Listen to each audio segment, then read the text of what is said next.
আসসালামু আলাইকুম। সবাইকে শুভেচ্ছা জানাচ্ছি। মাসুম মাহবুব দেখছেন ওপেন দাস ইউটিউব চ্যানেল এবং মাসুম মাহবুব ফেসবুক পেজ। পৃথিবীর যে প্রান্ত থেকে যারা দেখছেন সবার জন্য শুভকামনা, ভালোবাসা।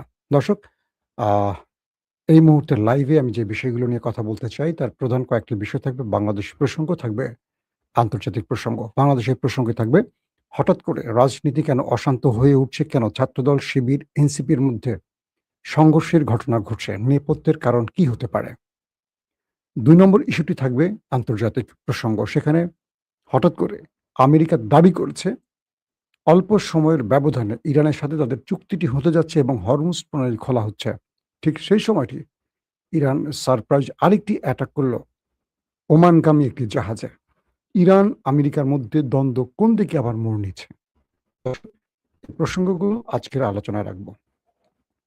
প্রথমে আমি আন্তর্জাতিক প্রসঙ্গটি উল্লেখ করে চলে যাব বাংলাদেশের রাজনীতির আলোচনায়। দর্শক, প্রথম যে খবরটি দিয়ে শুরু করতে চাই, মার্কিন অর্থমন্ত্রী বেসেট বলেছেন হরমুজ প্রণালী খুলে দেয়া চুক্তিটি আজ বা কালকের মধ্যেই হতে পারে। এই চুক্তির ফলে বাণিজ্যিক জাহাজগুলো মুক্ত চলাচল পাবে। আবার কাতারের পররাষ্ট্র মন্ত্রণালয় জানিয়েছে যুক্তরাষ্ট্র ইরান সংঘাতের সমাধান খুঁজে বের করতে কূটনৈতিক প্রচেষ্টা অব্যাহত রয়েছে এবং দেশ দুটির মধ্যে আলোচনা সহজতর করতে ও প্রস্তাব বিনিময়ের জন্য সকল মধ্যস্থতাকারী ঘনিষ্ঠভাবে কাজ করছেন।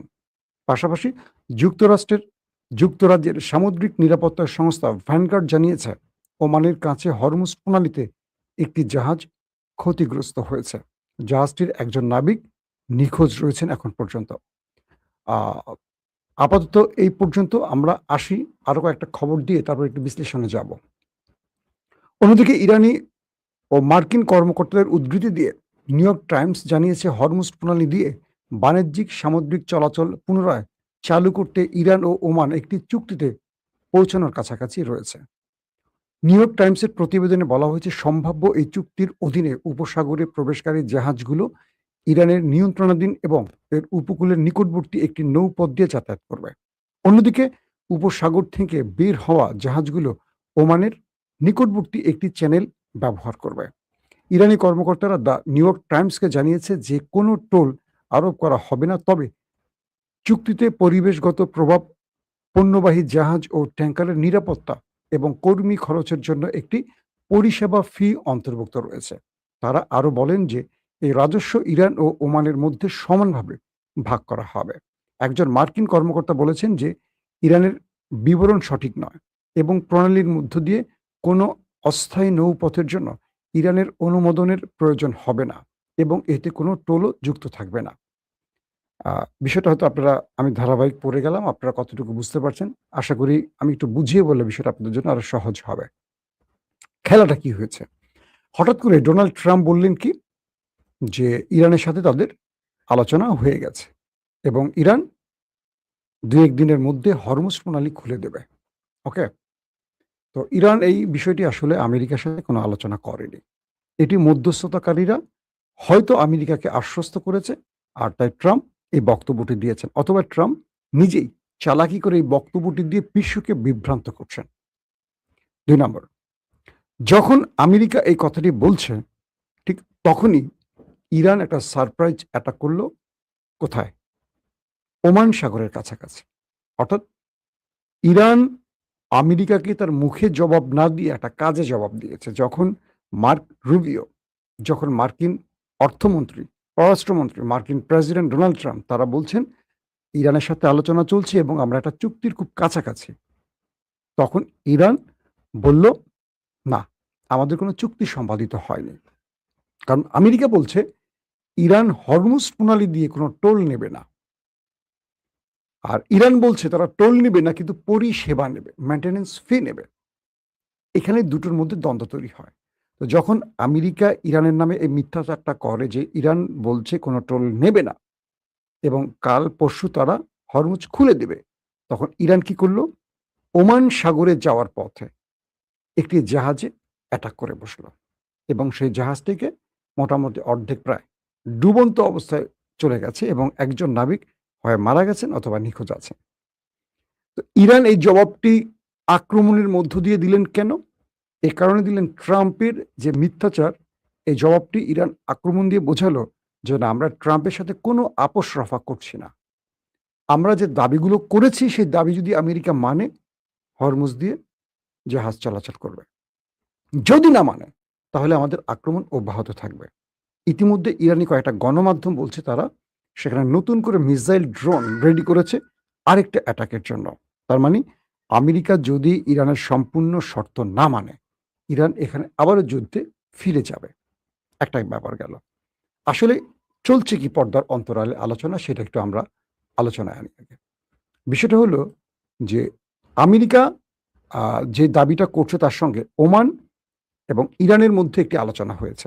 আপনারা জানেন যে ইরানের পররাষ্ট্রমন্ত্রী ওমানের পররাষ্ট্রমন্ত্রীর মধ্যে গত কয়েকদিন ধরে আলোচনাগুলো হচ্ছে।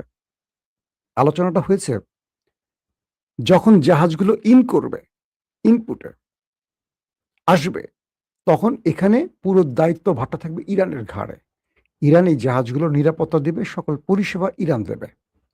আর জাহাজগুলো যখন এখান থেকে বাইর হবে, হরমুজ এই প্রণালী দিয়ে যখন জাহাজগুলো বের হবে, তখন এটাকে দায়িত্ব নিয়ে পালন করবে ওমান। অর্থাৎ দুটো দেশ, ঢোকার ক্ষেত্রে একটি দেশ ইরান, বের হওয়ার ক্ষেত্রে আউটপুটের ক্ষেত্রে ওমান। এবং যখন যাবে, জাহাজগুলো ঢুকবে, তখন এখান থেকে সকল পরিষেবা, নিরাপত্তা, মেইনটেনেন্স ইরান করবে এবং অর্থটা ইরান পাবে। যখন জাহাজগুলো বের হয়ে আসবে, তখন এটাকে নিরাপত্তা, পরিষেবা, এভরিথিং, এটার যে অর্থটা আসবে, মেইনটেনেন্স ফিটা আসবে, সেটা ওমান নেবে। এইভাবে চুক্তিটি হলো। ইরান বলছে, আমেরিকা বলছে না, যদি ইরানের সাথে আমাদের কথা হয়েছে, ইরান কোনো টাকা নেবে না। আর যদি ইরান টাকা নেয় তাহলে আমরাও নেব। মানে ট্রাম্প এটা আবার যুক্ত করছে, যদি ইরান হরমুজ প্রণালী থেকে কোনো অর্থ নেয়, সেক্ষেত্রে আমরাও টাকা নেব। তো আমেরিকাকে ইরান বলছে যে হরমুজ হলো আমাদের সীমা, হরমুজ হলো আমাদের জলসীমা। তুমি এখানে কে টাকা নেবার বা টাকা দেবার বা তুমি এই সিদ্ধান্ত নেয়ার? একদিকে ওমান নেবে, একদিকে ইরান নেবে। তোমার এখানে এই বক্তব্য দেওয়ার যৌক্তিকতা কি বা তোমার ক্ষমতা কি বা অধিকার কি? ট্রাম্প আবারও নতুন করে গো ধরছে যে না, যদি ইরান নেয় আমি নেব, যদি ইরান না নেয় তাহলে আমি নেব না। এটা হলো ট্রাম্পের নতুন এক চালাকি। ইরান বলছে আসো, তোমাকে টাকা দেব। তোমাকে টাকা নেওয়ার জন্য আমি মিসাইল আর ড্রোনগুলো সেখানে আবার রেডি করে রেখে দিয়েছি। এই হলো আজকের লেটেস্ট আপডেট। তো এখন তাদের পক্ষ থেকে, ইরানের হুতিদের পক্ষ থেকে আবার একটি স্টেটমেন্ট আসছে। হুতিরা আবারও মার্কিন যুক্তরাষ্ট্রের নাজারা শহর একটা জায়গার নামে, দুঃখিত, সৌদি আরবের আরেকটি শহরে আবার আজকে অ্যাটাক করেছে। অর্থাৎ হুতিরা সৌদি আরবকে এবার আরেকটি মেসেজ দিল। আর হুতিরা বলছে যে মূলত তাদের একটি জায়গায় অবৈধ প্রবেশ করেছে সৌদি আরব। আর তাই তারা সেই অবৈধ প্রবেশের প্রতিশোধ বা মানে কি বলবো, আঘাত হিসেবে এই শহরটিতে আবার তারা আক্রমণ করেছে। তার মানে হুতি সৌদি আরবের এখনো পরিবেশ শান্ত হয়নি। দর্শক, চলে যাই বাংলাদেশ প্রসঙ্গে। আপনাদের বাংলাদেশের খবরের জন্য যারা ওয়েট করছেন, বাংলাদেশের গুরুত্বপূর্ণ ইভেন্ট আসলে সাধারণত আমি বাংলাদেশের আলোচনাগুলো আনার চেষ্টা করি। বাংলাদেশের মারামারি কাটাকাটির খবরগুলো আসলে আমার ভালো লাগে না। গত ১৫-১৬ বছর তো অনেক শুনেছেন। মানুষ আসলে একটু শান্তি চায়। হাসিনাকে সরানো হয়েছিল কেন জানেন? বাংলাদেশের কোনো রাজনৈতিক দল না, সব শ্রেণীর মানুষ সম্মিলিতভাবে হাসিনাকে সরিয়েছে। এটা আপনারা সবাই জানেন। এটা ৭১ এর বানানো গল্প না, বা ৫২ এর গল্প না, বা ৪৭ এর গল্প না। এটা ২০২৪ গল্প। এটা বাংলাদেশের মোটামুটি যাদের একটু জ্ঞান বুদ্ধি আছে, ইভেন আমার ছোট বাচ্চা, সেও জানে আসলে কি ঘটেছে। নতুন করে ইতিহাস লেখার কোনো সুযোগ নেই। ৭১ এর বানানো গল্প না এটা। ৭১ এ অনেক গল্প বানিয়েছে বাংলাদেশের মানুষ। কি সত্য কি মিথ্যা আমরা যারা জন্ম নেইনি তারা জানিনি। কয়েকদিন ধরে প্রথমে হবিগঞ্জ, সিলেট স্বপ্রণোদিত হয়ে সরকারি দলীয়রা এনসিপির উপর হামলা করলো। এনসিপি কিচ্ছু করেন। এনসিপিরা সেখানে তাদের পদযাত্রা করতে গেছে এবং তাদের উপর হামলা করলো। অভিযোগ ছিল যে তারা তাদের দলীয় নেতাদের উপর, নাসিরউদ্দিন পাটোয়ারিরা অশালীন মন্তব্য করেছে। ওকে ফাইন, দলীয় নেতাকর্মীদের বিরুদ্ধে কথা বলে তারা মারধর করেছে। আমার প্রশ্ন হলো, এর আগে তো আওয়ামী লীগও বিএনপি, তারেক রহমান, খালেদা জিয়া, জিয়াউর রহমানকে অশালীন শুধু না, যে শব্দগুলো বলা যায় না, যে শব্দগুলোতে আপনারা দেখবেন অডিওতে টুট টুট দেওয়া হয়, মানে এত অশ্লীল মন্তব্য যে হচ্ছে, মানে বাংলা ভাষা এর চেয়ে খারাপ শব্দ আর হয় না, আওয়ামী লীগ ব্যবহার করেছে। আওয়ামী লীগের কিছু করছেন না কেন? আওয়ামী লীগের সঙ্গে নিয়ে এখন আপনারা কেন বিরোধী দলকে পেটাচ্ছেন? তার মানে তারেক রহমান, খালেদা জিয়া, জিয়াউর রহমানকে অশালীন মন্তব্য করায় আপনাদের কিচ্ছু যায় আসে না। আপনারা পকেট রাজনীতি করেন, যারা এগুলো করেন। তো আপনারা এই সন্ত্রাসী কর্মকাণ্ড করছেন একটা নতুন পদ পেতে বা এলাকায় আধিপত্য বিস্তার করে টেন্ডার চাঁদাবাজির জন্য। এটা কনফার্ম। নাম্বার 2 একদম স্পষ্ট বলছি, কারো গায়ে লাগলে কিচ্ছু করার নাই। আ ২য় যে বিষয়টি হলো রোকেয়া বিশ্ববিদ্যালয় এবং জগন্নাথ বিশ্ববিদ্যালয়। এই দুটো জায়গায় আজকে আমি একটা রিপোর্ট পড়ছি আপনাদের গণমাধ্যম থেকে। জগন্নাথ বিশ্ববিদ্যালয়, বেগম রোকেয়া বিশ্ববিদ্যালয় ও ঢাকা কলেজ ও ঢাকা আলিয়া মাদ্রাসা ছাত্রদল ও শিবিরের মধ্যে ব্যাপক সংঘর্ষের ঘটনা ঘটেছে। এতে উভয় পক্ষের ১.৫ শতাধিক নেতাকর্মী আহত হয়েছে। সংঘর্ষে ছাত্র শিবির কর্মীরা আহত হয়ে রাজধানীর একটি হাসপাতালে চিকিৎসা নিতে গেলে সেখানেও হাসপাতালে ঢুকেও হামলার অভিযোগ পাওয়া গেছে এবং ভিডিও চিত্রে তা দেখা গেছে। হাসপাতালে আহতদের উপর ছাত্রদলের নেতাকর্মীরা হামলা করেছে বলে অভিযোগ করেছে স্বয়ং ছাত্রদল, ছাত্র শিবির এবং হাসপাতালের বাকি রোগীরা। দুপক্ষের মধ্যে দফায় দফায় সংঘর্ষে শিক্ষা প্রতিষ্ঠানগুলোতে থমথমে পরিস্থিতি বিরাজ করছে। আতঙ্কে পথচারীরা ছোটাছুটি শুরু করছে। অনেককে পথচারী বা রোগীকে ছাত্র শিবির অভিযোগ তুলে আবার পেটানো হয়েছে। যারা হাতে ডাক্তারের কাগজপত্র টেস্ট দেখানোর পর রেহাই পায়নি তাদেরকে মেরে শিবির, বিশ্বজিতের মতো আরকি শিবির বলে পেটানো হয়েছে। সংঘর্ষের সময় ২ পক্ষের হাতে লাঠিসোঁটা দেখা গেছে। একে অপরের প্রতি ইটপাটকেল নিক্ষেপ করেছে, দেশীয় অস্ত্র ব্যবহার করেছে। পুলিশ মোটামুটি নীরব ভূমিকায় ছিল। কারণ পুলিশ দৃশ্য দেখেছে, অবলোকন করেছে। সাংবাদিক হয়ে গেছে পুলিশ। আমাদের পুলিশ নিয়ে কথা বলতে গেলে আমার খুব মজা লাগে। যেই দল ক্ষমতায় পুলিশ তার। শেখে নাই। মানে আওয়ামী লীগের সময় পুলিশকে মাইরা গাছে ঝোলানোর সময় দৃশ্যগুলি ওরা শেখে নাই। শিখবে না। সবাই চাকরির, পদবীর, পোস্টিং এর মায়া থাকে তো। রাষ্ট্রকে না, সবাই নিজেকে ভালোবাসে।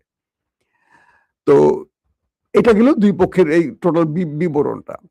তো বলা হচ্ছে যে যারা ওখানে ছিলেন তারা প্রত্যক্ষদর্শীরা বলছে সকাল ১১টার দিকে জগন্নাথ বিশ্ববিদ্যালয়ের কেন্দ্রীয় মিলনায়তনে একটি অনুষ্ঠানের আয়োজন করা হয়। সেই অনুষ্ঠানে উপস্থিত ছিলেন বিশ্ববিদ্যালয় মঞ্জুরি কমিশনের ইউজিসি চেয়ারম্যান ও ভিসি সহ বিভিন্ন বিভাগের শিক্ষকরা।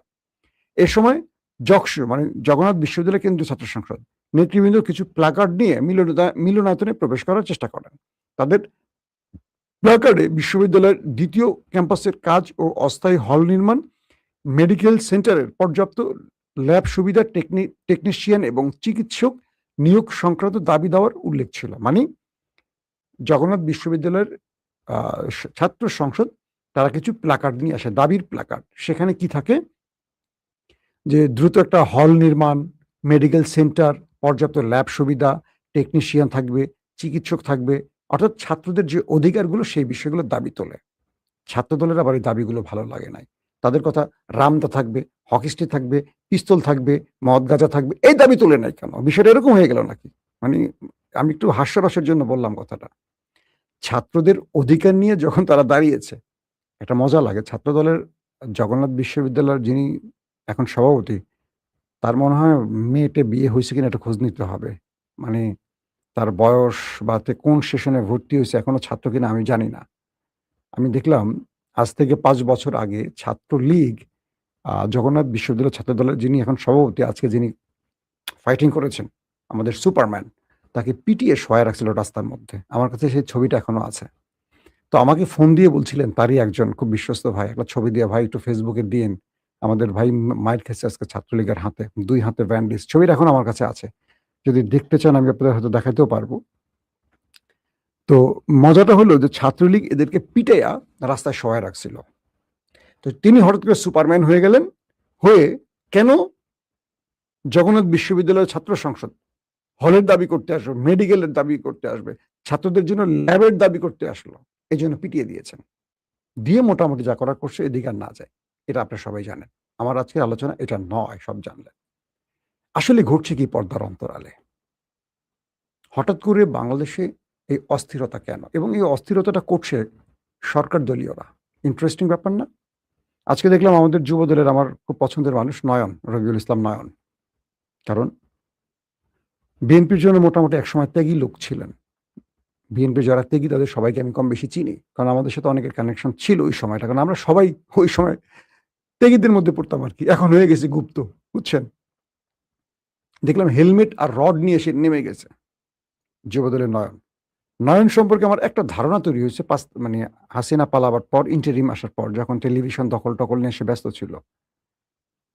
এই ছেলেটা কেন জানি সবসময় লাইমলাইটে আর আলোচনায় থাকতে চায়। কারণ সে মনে করে এভাবে রাজনৈতিকভাবে তার একটা জায়গা তৈরি হবে। তারেক রহমানের চোখে পড়বে। তারেক রহমানের গাড়িগুলো দেখবেন দৌড়াচ্ছে।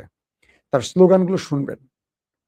কেন যেন সবসময় সে চায় আলোচনায় থাকতে এবং মনে করে যে আলোচনার মাধ্যমে তিনি একটা গুরুত্বপূর্ণ পদ পাবেন। পেয়েছেন। যুবদলের সাধারণ সম্পাদক হয়েছেন এবং তিনি এবার এমপি ইলেকশন করতে চেয়েছেন। আগামীতে হয়তো এমপি ইলেকশন করবেন, এমপি হবেন, মন্ত্রী হবেন, সবই হবেন তিনি। বিষয়টা হলো রাজনীতিটাকে সুন্দর করার জন্য মানে আমি খুব আফসোসের সাথে বলি ২০০০ ছেলে যখন জীবন দিল, ৩০-৪০ হাজার যখন অন্ধ, পঙ্গুত্ব বরণ করলো, আহত হলো, গুলিবিদ্ধ হলো। আমার ড্রাইভার যে আমার পার্সোনাল গাড়ি চালায়, সে তার শরীরে ৭৫টি রাবার বুলেটের গুলি আছে সারা ঘাড়ে এগুলো। সে এখন হঠাৎ করে অসুস্থ হয়ে পড়ছে। বলছে, "স্যার আমি আর ড্রাইভ করতে পারছি না।" মানে এগুলো পেইন করে। ঘাড়ের রগে-টগে চলে গেছে তো এগুলো খুব সেনসিটিভ জোনে আছে। তাকে প্রতি সপ্তাহে ঢাকায় চিকিৎসা করতে হয়। তো সেই ঘটনাগুলো দেখে আর আমাকে বলে, "স্যার এই রক্ত দিলাম কেন? জীবনটা দিতে গেলাম কেন? কাদের জন্য?" ২০০০ ছেলে যারা জুলাইতে জীবন দিল তাদের পরিবারকে আসলে আমরা কি দিতে পেরেছি? যারা পা হারিয়েছে, হাত হারিয়েছে, চোখ হারিয়ে অন্ধ, তাদেরকে আসলে আমরা কি দিতে পেরেছি? বিএনপি আর জামাত যখন ১৫-১৬ বছর হাসিনাকে আন্দোলন করে সরাতে পারেনি, তখন অনেকেই টেলিভিশনে বলত যে, "আমরা কাদের জন্য লড়াই করব? বিএনপি জামাতের জন্য? এরা ক্ষমতায় আসলে যেগুলো সেই কদুই তো হবে।" তখন বিএনপি বলত, তারেক রহমান লন্ডন থেকে তার দুর্দান্ত অসাধারণ বক্তব্যগুলো দিয়ে জাতিকে বোঝাতেন, আগামীর বাংলাদেশ হবে নতুন বাংলাদেশ এবং তার স্লোগান সবার আগে বাংলাদেশ। আমরা আশ্বস্ত, আমরা বিশ্বাস করি সেটি হয়তো তারেক রহমান করতে পারবেন। কিন্তু তিনি যে পারবেন গত ৫-৬ মাসে আমাদের কিছু ঝলক দেখানো উচিত ছিল। ৳২৫০০ ফ্যামিলি কার্ডে টাকা দেবেন। সবাইকে না, গরিব দরিদ্রদের। ৳২৫০০ দেয়ার বিনিময়ে যদি ৳৪,০০০ বিদ্যুৎ বিল নিয়ে গেলেন, লাভটা হলো কোথায়? মানে বিদ্যুৎ বিল দিয়ে কি ফ্যামিলি কার্ড দিবে? প্রশ্নগুলি আসতে পারে না? ভৌতিক বিলের অভিযোগ উঠছে। সরকার এটা খতিয়ে দেখবে না দেখবে না?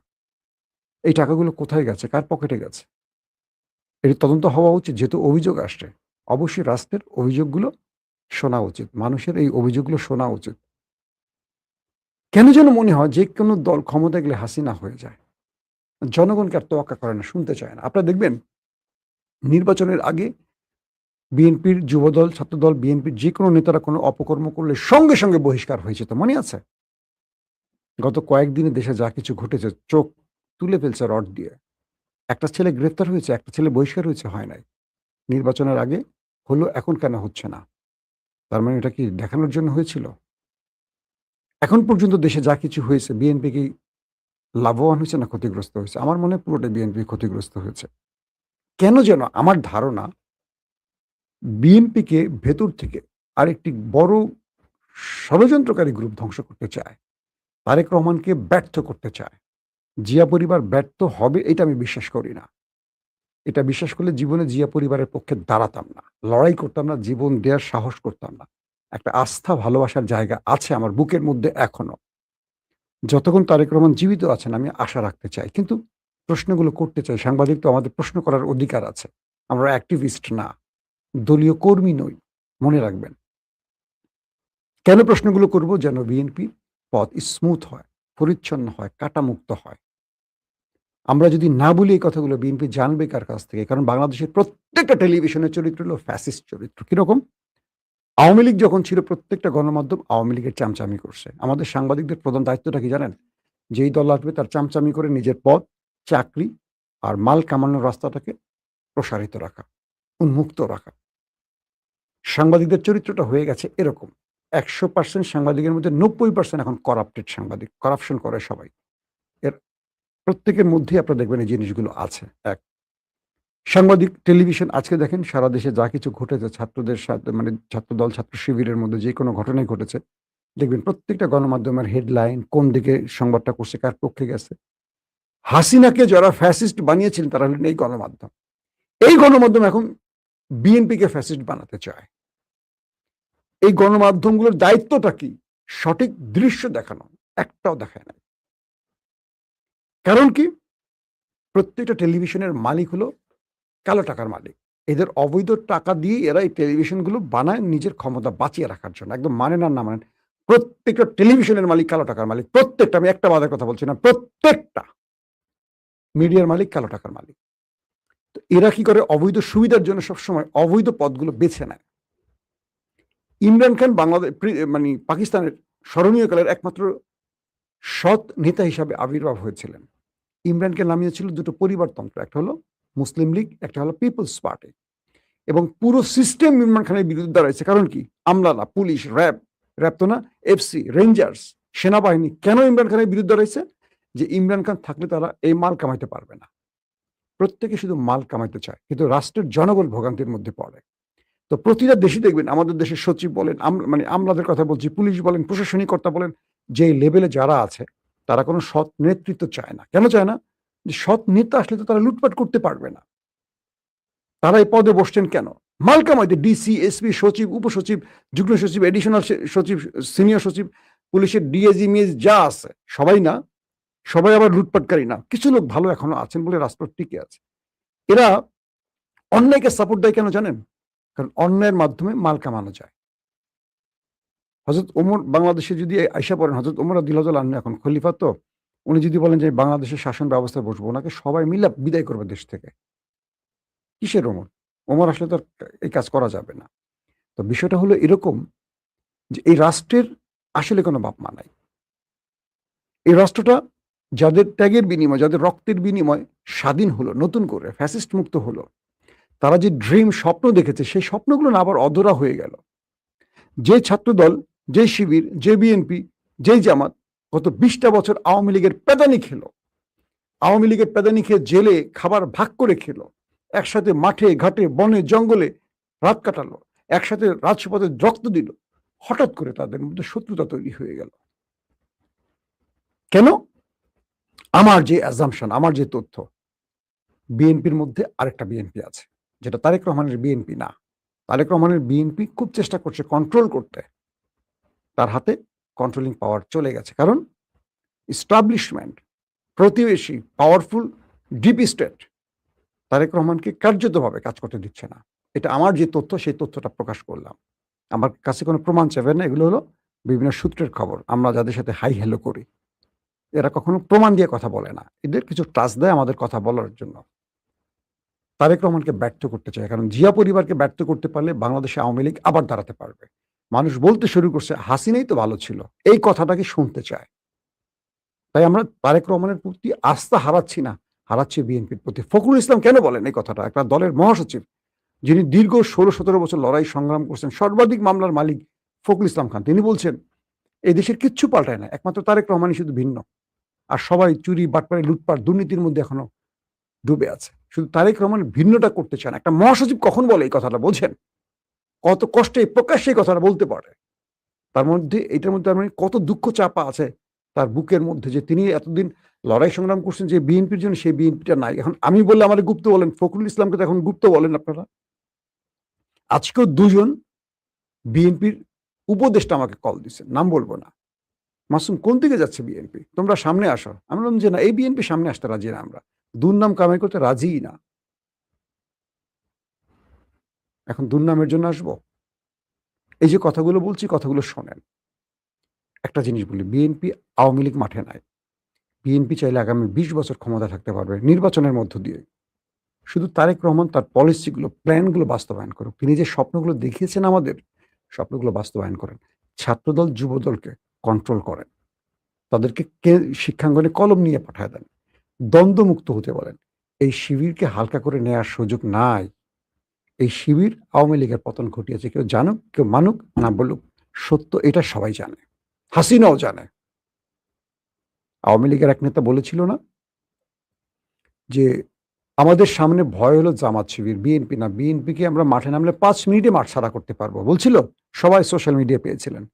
মূল টার্গেট জামাত শিবির।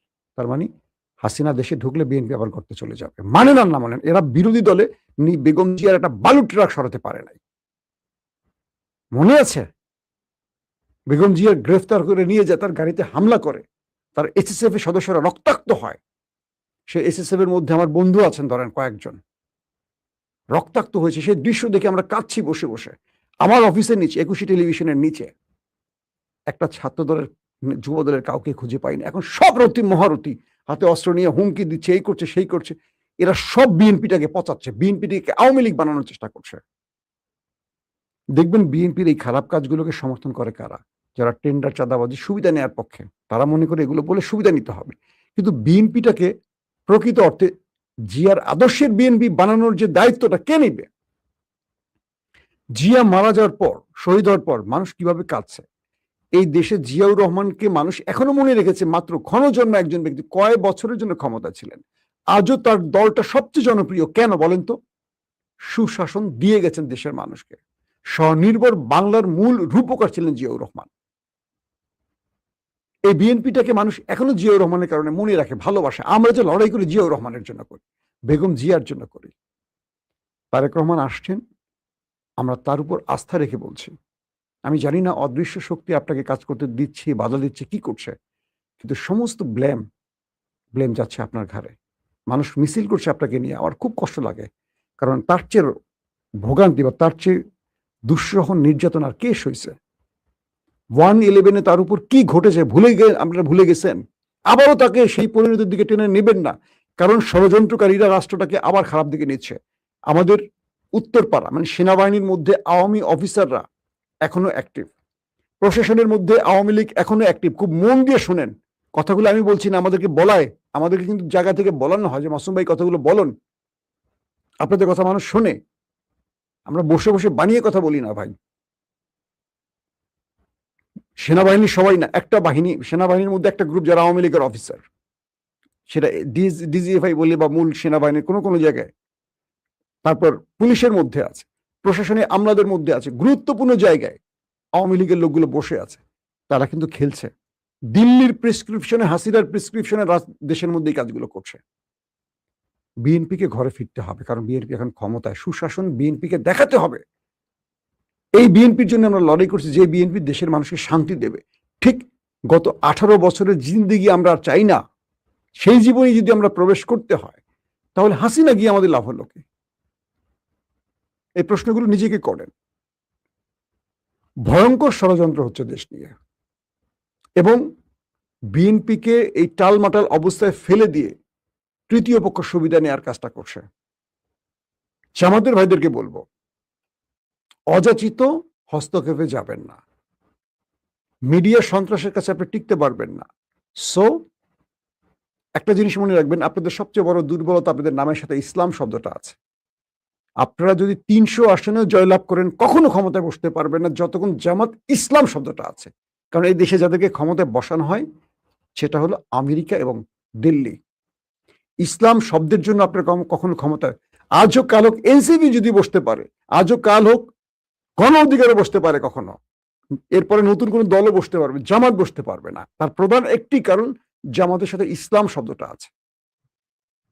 মানেন আর না মানেন, বলে দিলাম, এটা জামাতের খুব নেতৃস্থানীয় লোক ঠিকই বুঝে গেছেন আমি কি বলতে চাইছি।